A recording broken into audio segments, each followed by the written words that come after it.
Hello and welcome to the science class. As usual, my name is Teacher John. I want to welcome you to the science class, Primary 5, Term 3. We are continuing from where we stopped.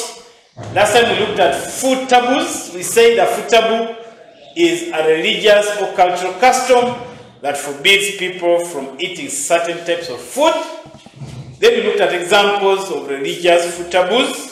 We said Muslims are not allowed to eat pork. Catholics are not allowed to eat meat on Fridays during Lent. Catholics are not allowed to eat meat on Ash Wednesday. Seventh Adventists are not allowed to eat pork. Then Muslims are not allowed to eat meat. No, Muslims are not allowed to eat meat from dead animals. So if an animal dies, a Muslim is supposed to eat meat from that animal. Then lastly, Muslims are not allowed to eat meat from an animal slaughtered by a non-Muslim. So I have a friend of mine here who is a non-Muslim. If she slaughters a cow or a goat or a chicken, Muslims cannot eat because she's a non-Muslim. So Muslims are not allowed to eat meat from an animal slaughtered by a non-Muslim. So, next we look at advantages of food taboos. How are food taboos important to people? Advantages or importance. Advantages of food taboos.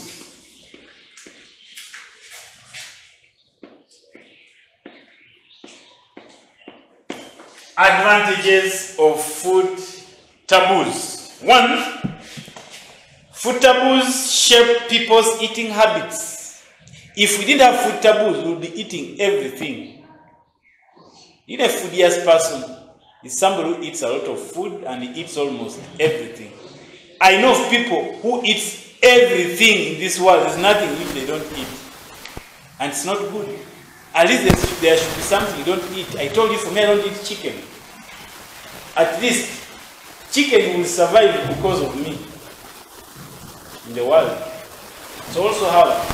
You can imagine if Muslims were to eat pork, then we'll have few pigs in the world. But because we have some people who don't eat pork, pigs survive. We have some people who don't eat grasshoppers. Grasshoppers survive. We have some people who don't eat chicken, like me. Chicken survive because of that. So, I would say that food taboos shape people's eating habits. That is one. Food taboos shape people's eating habits.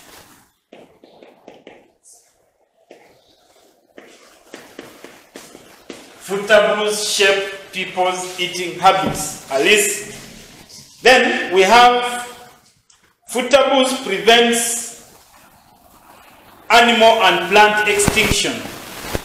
It prevents extinction of plants and some animals. Food taboos prevent extinction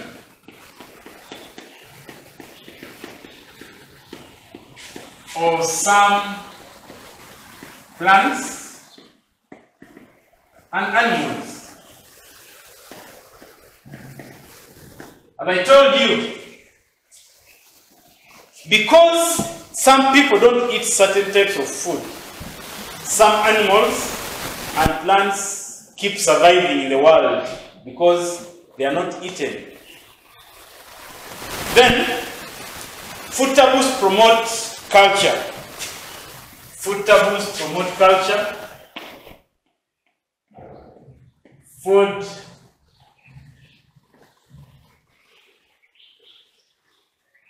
Food taboos promote Food taboos promote culture. Food taboos promote culture. Then, look at disadvantages of food taboos. Food taboos lead to malnutritional diseases or deficiency diseases. Remember, we have people who don't eat pork. Remember, pork is rich in proteins. We have some people who don't eat chicken. Remember, chicken is rich in proteins. So people may end up getting kwashiorkor just because they don't eat chicken, or they don't eat grasshoppers, or they don't eat eggs.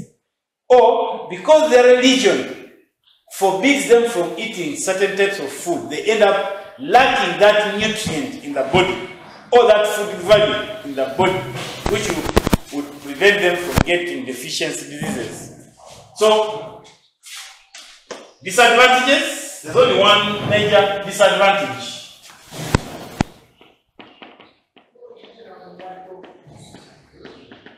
Disadvantages of food taboos. We've said food taboos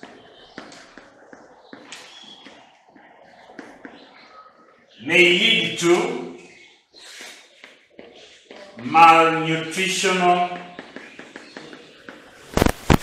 diseases. Food taboos may lead to malnutrition diseases. Malnutrition diseases are diseases like deficiency diseases, like kwashiorkor, marasmus, and so on. So because your religion forbids you from eating chicken or pork or grasshoppers, yet they are rich in proteins, you may end up getting kwashiorkor. So it becomes a disadvantage on our side. Next, look at breastfeeding. Breastfeeding. Breastfeeding.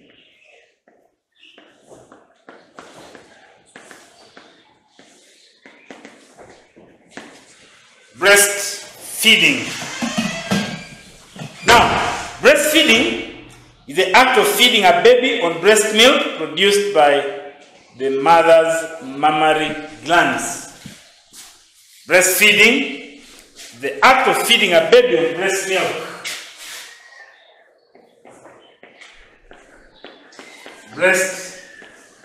Breastfeeding is the act of feeding, a baby on breast milk. Breastfeeding is the act of feeding a baby on breast milk. Let's look at advantages of breastfeeding to a baby. Advantages of breastfeeding to a baby. When a baby breastfeeds, what are the advantages? Advantages of breastfeeding to a baby. Advantages of breastfeeding. Advantages of breastfeeding to a baby. Advantages of breastfeeding to a baby. Advantages of breastfeeding to a baby. 1, breast milk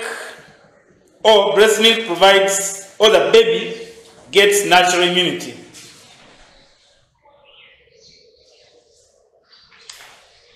So breastfeeding provides natural immunity to the baby. When the child gets that breast milk, the baby gets natural immunity.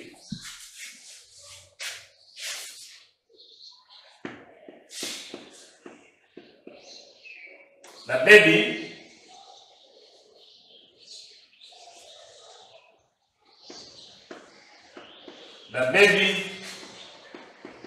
gets natural immunity. The baby gets natural immunity.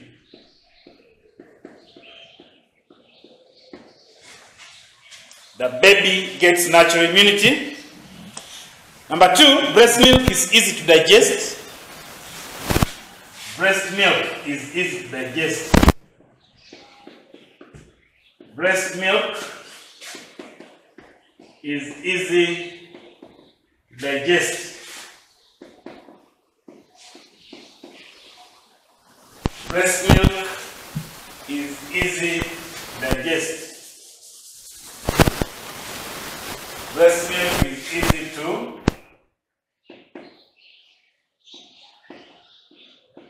Breast milk is easy to digest.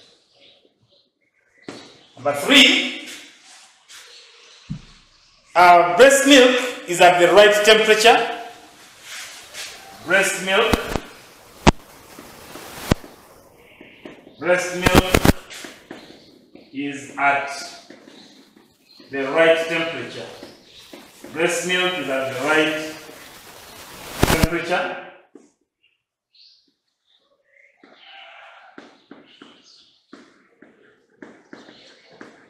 Breast milk is at the right temperature. Then breast milk is a complete meal. Breast milk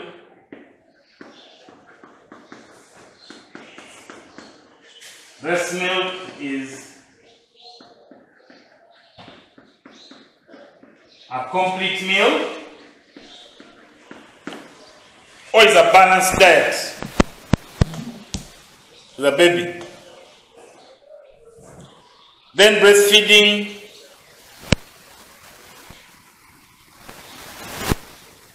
he said breast milk is easy to digest, breast milk is at the right temperature, breast milk is a complete meal or a balanced diet.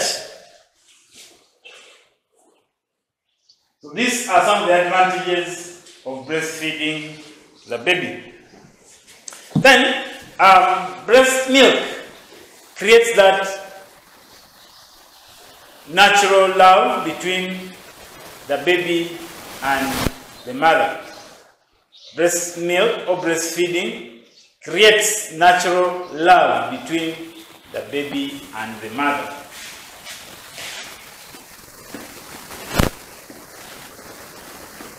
Breastfeeding creates natural love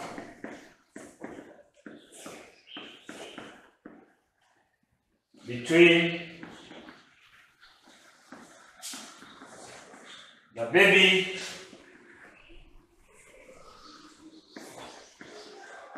and the mother.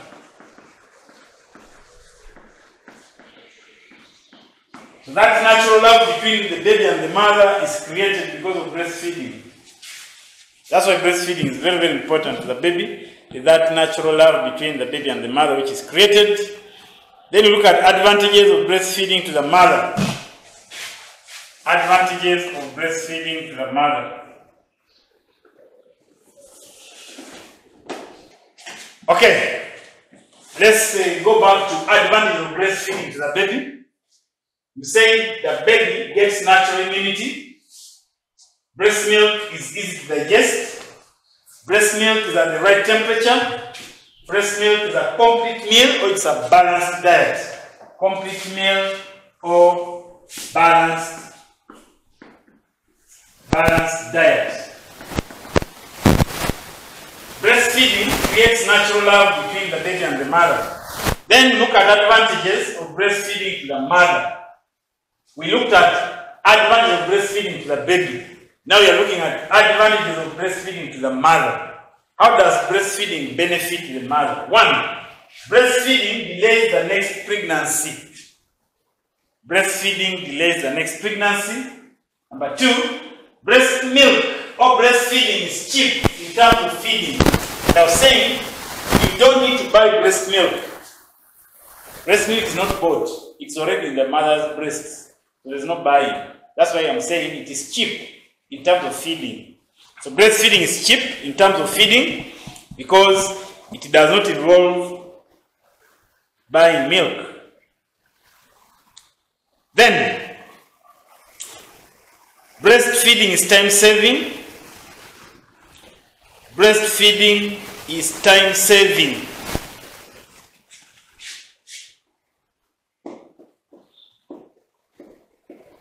Breastfeeding is time saving, or it saves time, or it is convenient. When you say it's convenient, it means that even late in the night, at 3 at night, you can breastfeed the child. You don't need to wake up and boil milk, buy milk, no. You just stand and you give the baby the breast, and the baby starts sucking milk. So that means it's convenient, it's time saving. Then, breastfeeding also creates natural love between the mother and the baby.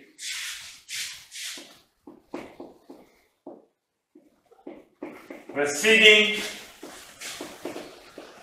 creates natural love. Creates natural love between the baby and the mother.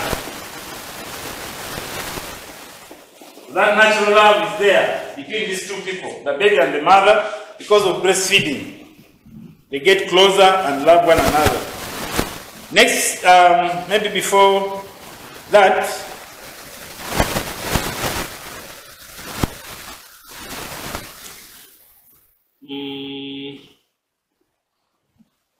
the vitamin D, something is not.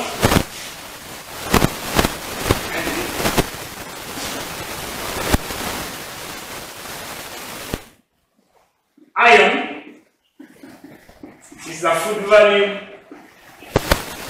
Iron is the food value lacking in breast milk. Lacking in breast milk. Iron is the food value lacking in breast milk. They can ask you which food value is not in breast milk. That food value is called iron. So you need to note that. Then look at bottle feeding. Bottle feeding. So if you can't use breastfeeding, you can use bottle feeding because these children must feed. There are some reasons why we may prefer bottle feeding to breastfeeding. Bottle feeding. Bottle feeding. Now, from the word bottle, then feeding, meaning that the child feeds through the bottle. You put milk, porridge in the bottle, then the child feeds. Let's look at disadvantages of bottle feeding. Actually, bottle feeding is not the best, but sometimes we have no choice. Sometimes the mother may be dead, the mother may be sick, and we are forced to use bottle feeding. We shall not leave babies to die because the mother is dead.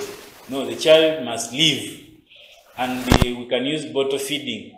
So in case the mother is dead, we can use bottle feeding. In case the mother has breast cancer, we use bottle feeding because if the mother has breast cancer, it means she cannot breastfeed. That breast milk will have blood, and the child cannot take that kind of milk. So we must use bottle feeding. So we shall look at areas where one is forced to use bottle feeding. We shall look at that. Now, let's look at disadvantages of bottle feeding. Disadvantages of bottle feeding. How can bottle feeding be bad? Disadvantages of bottle feeding.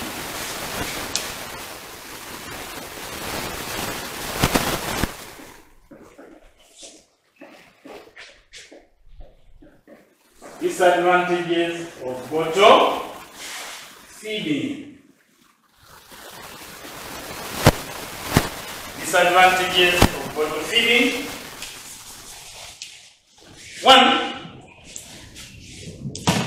bottles can easily be contaminated, and once the bottle is contaminated and the child takes milk or porridge using the same bottle, then the child will get diseases like diarrhea, cholera, dysentery, and so on. So the bottle can easily be contaminated.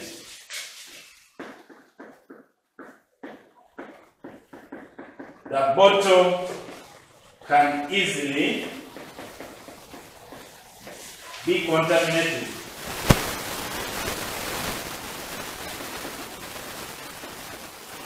The bottle can easily be contaminated.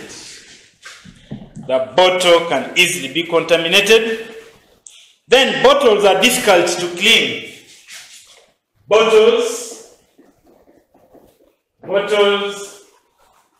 are difficult to clean. Bottles are difficult to clean.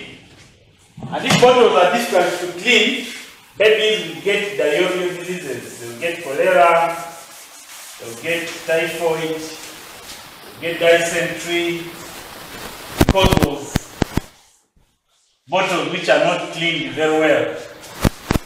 Bottles are difficult to clean, so if they are not well cleaned, it can lead to diseases.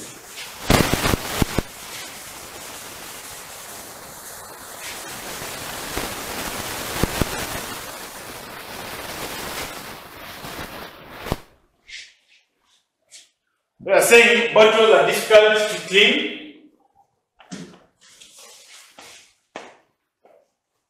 Number 3, bottled milk can easily be contaminated. Bottled milk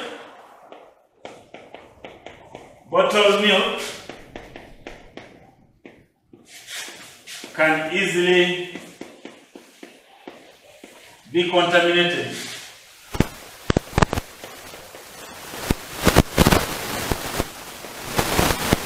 Bottled milk can easily be contaminated, and once the milk is contaminated, then the child can easily get diseases. Then bottle feeding is expensive, especially when you are buying milk. Bottle feeding is expensive. Bottle feeding is expensive.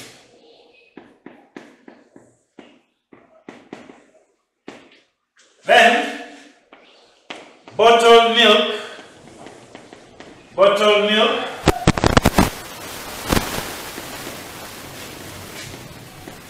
can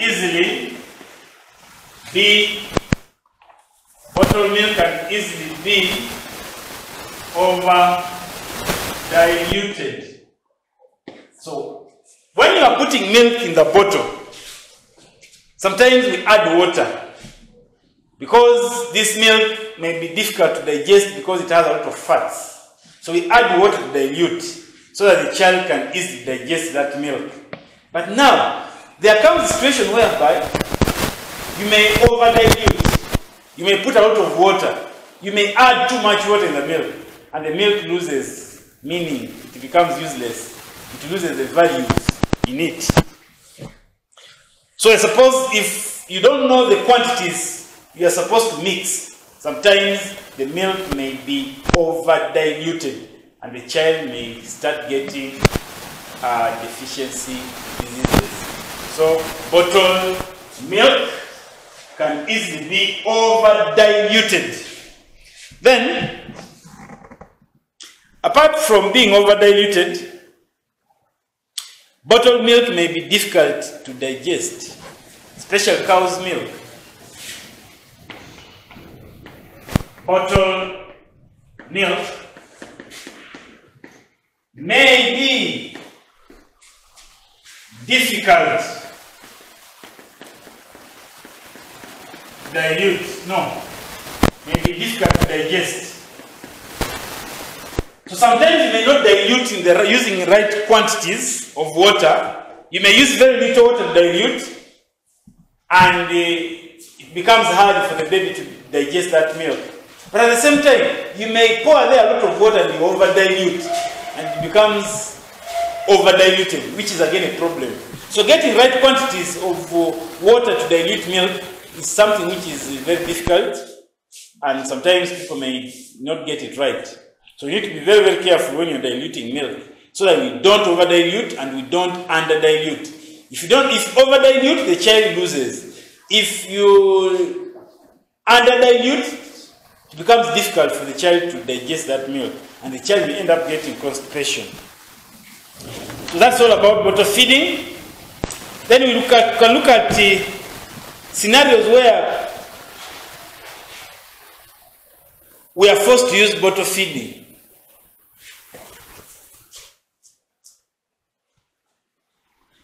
Because they can ask you, when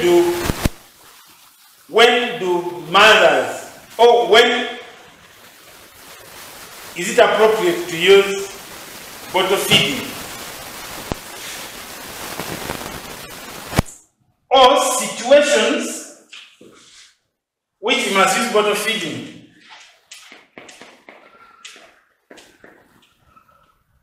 Situations where we must use bottle feeding.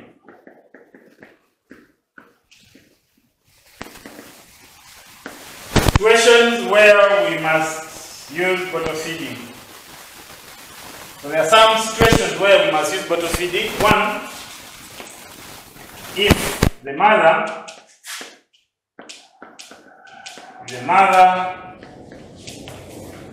has breast cancer. The mother has breast cancer. But two, if the mother has AIDS, if the mother has AIDS, but three, if the mother is dead, if the mother is dead, then if the mother is busy working, if the mother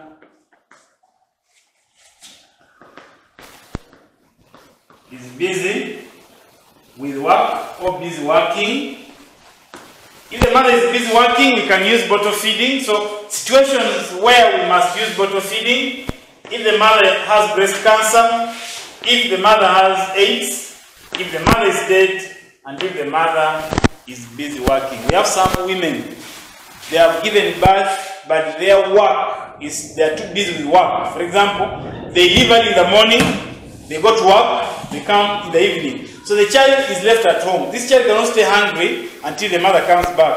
We must use bottle feeding. Okay? So, and there are some areas where workplaces where mothers are not allowed to come with their babies to breastfeed. We have such kind of jobs. You cannot take your baby to work, because you can accompany your child with when you're going to work, so that you breastfeed as you work.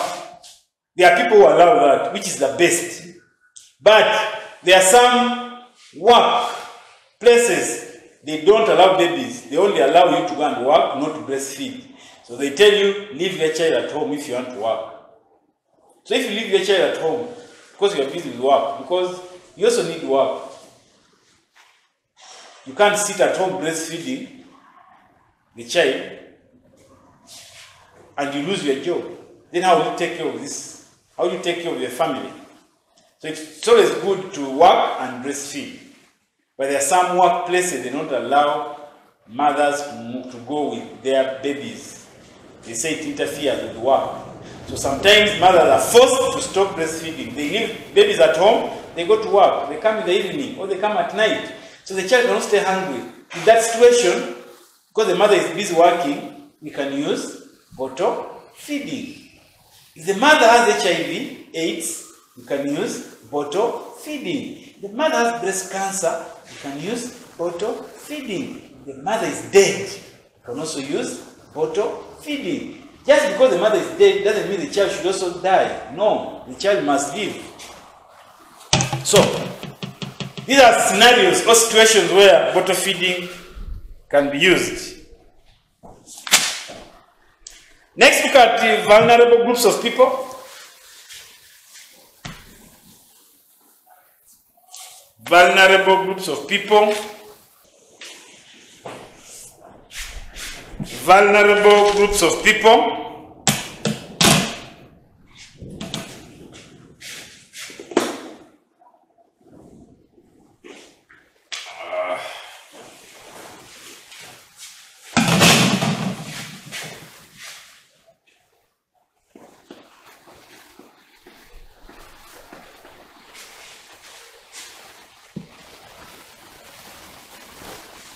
Vulnerable groups of people.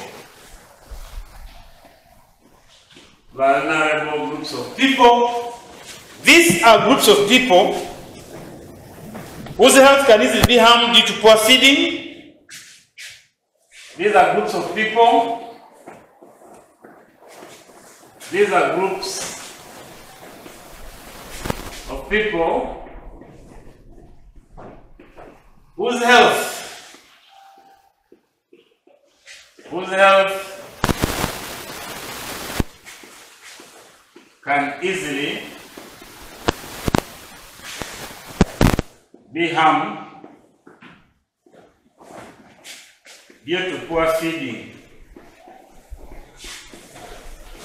Due to poor feeding. Vulnerable groups of people are people whose health can easily be harmed due to poor feeding. Then look at examples of vulnerable groups of people. Examples of vulnerable groups of people include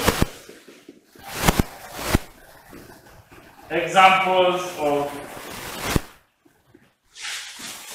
vulnerable groups of people. Examples of vulnerable groups of people. One, we have pregnant women. Pregnant women.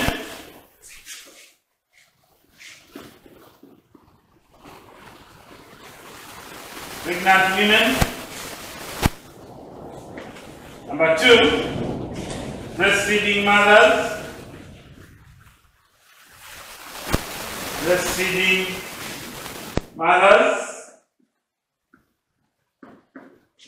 Number three, sick people. Number four, weaning children. Weaning babies. Or babies. You can just say babies. Babies.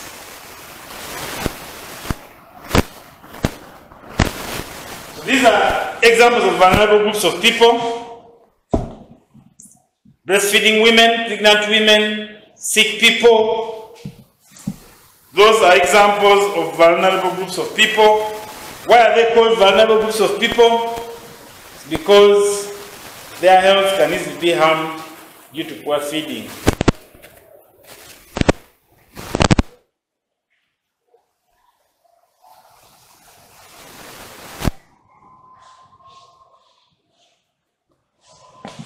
Then, can I have a question here?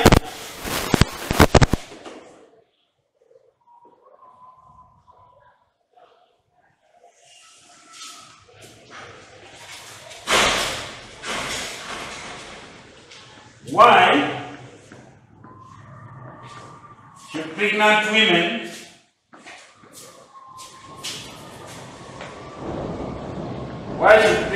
women be fed on food,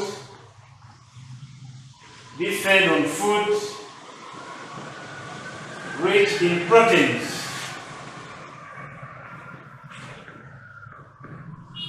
Why should pregnant women be fed on food rich in proteins? pregnant women be fed on food rich in proteins? One,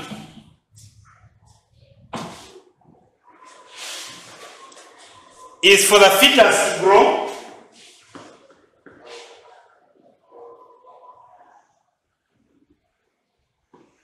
For the fetus to grow. The fetus is the child in the womb, needs proteins to grow. Remember, proteins are bodybuilding foods. So that means pregnant women need food rich in proteins for the fetus to grow or for the baby in the womb to grow. Then to repair worn out body tissues. To repair worn out body tissues.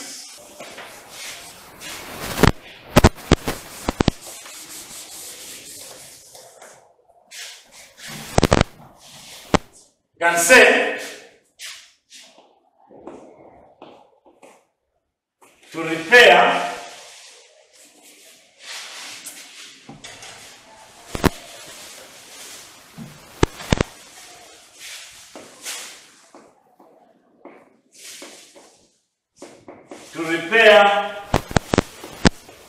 worn out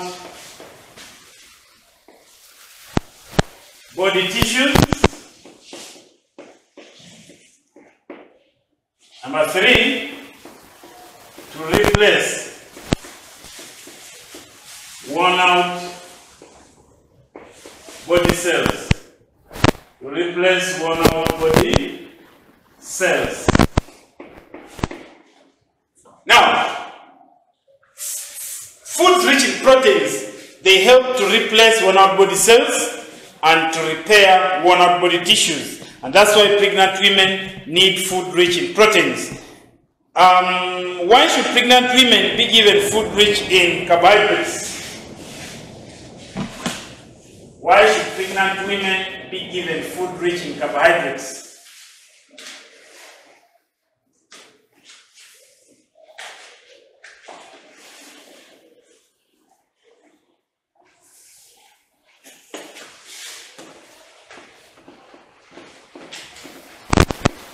Why should pregnant women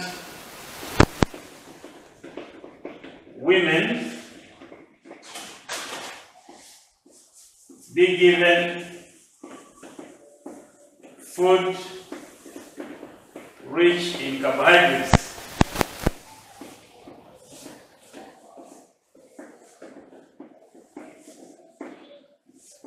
Why should pregnant women be given food rich in carbohydrates?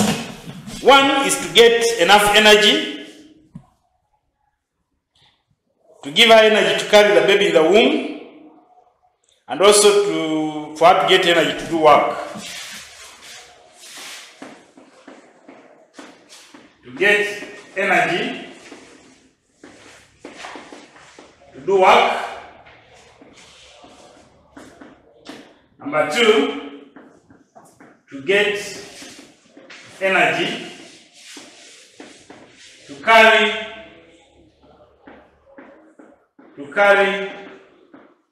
the baby in the womb.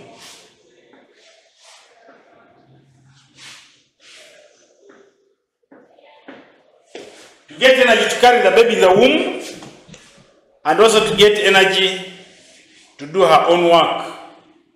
That's why they need food rich in proteins. Then why do they need food rich in iron? Why should pregnant women be given food rich in iron?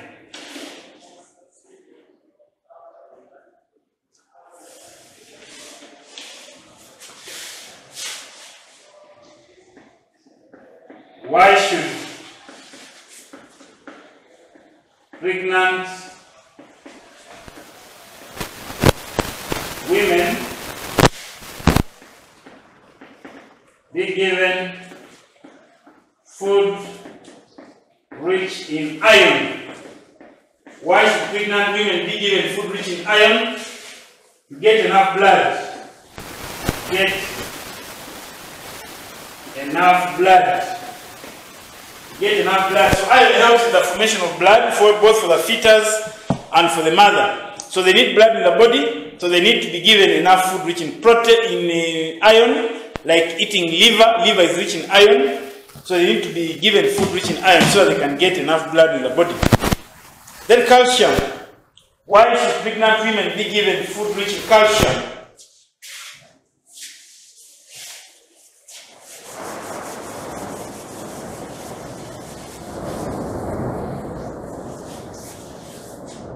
Why should pregnant women be given food rich in calcium? Why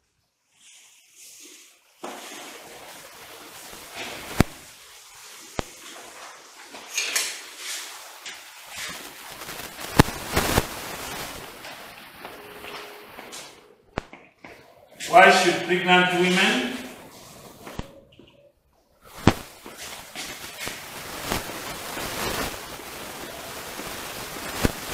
given food rich in calcium? Why should pregnant women be given food rich in calcium? To build strong bones and teeth for the baby. To build strong bones.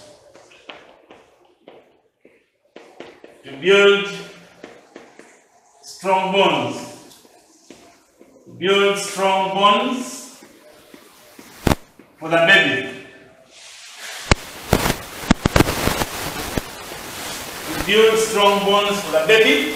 That's why food rich in calcium is important. Sometimes they are given calcium tablets.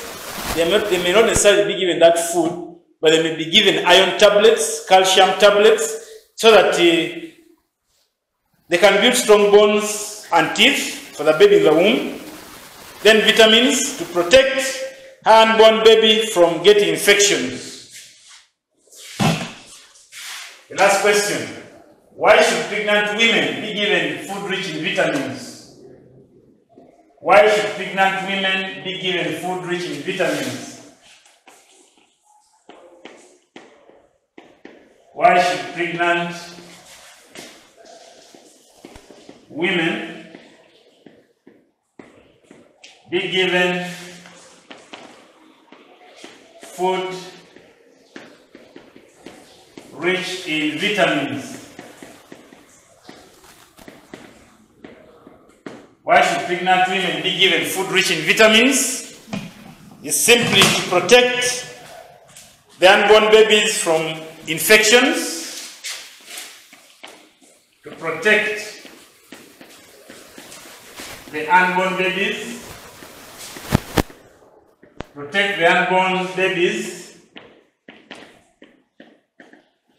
from infections. Remember, vitamins prevent the body from infections. Then also, to keep them healthy. To keep them healthy or to boost their immunity. To boost their immunity. To boost their immunity, that's why they should be given food rich in vitamins. Vitamins help to improve one's immunity. That's why we are being advised to eat, feed on a balanced diet, eat fruits, because fruits are rich in vitamins. And these vitamins help to boost our immunity. And this one can help to protect our bodies from COVID-19. So this one brings us to the end of our lesson. Now you know the reason why pregnant women should be given proteins. The reason why they should be given proteins is for the fetus in the womb to grow. Why they should be given proteins again is to repair worn out body tissues and to replace worn out body cells.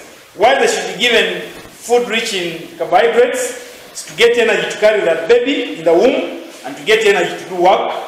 Then another reason why they should be given food rich in carbohydrates is for them to get energy. I've talked about that. Then vitamins. They should be given food rich in vitamins so that they protect the unborn babies from infections and also to boost their immunity or to be healthy. Then lastly, They should be given food rich in iron to get enough blood in the body, then calcium to build strong bones and teeth for their unborn babies. So that one marks the end of our lesson.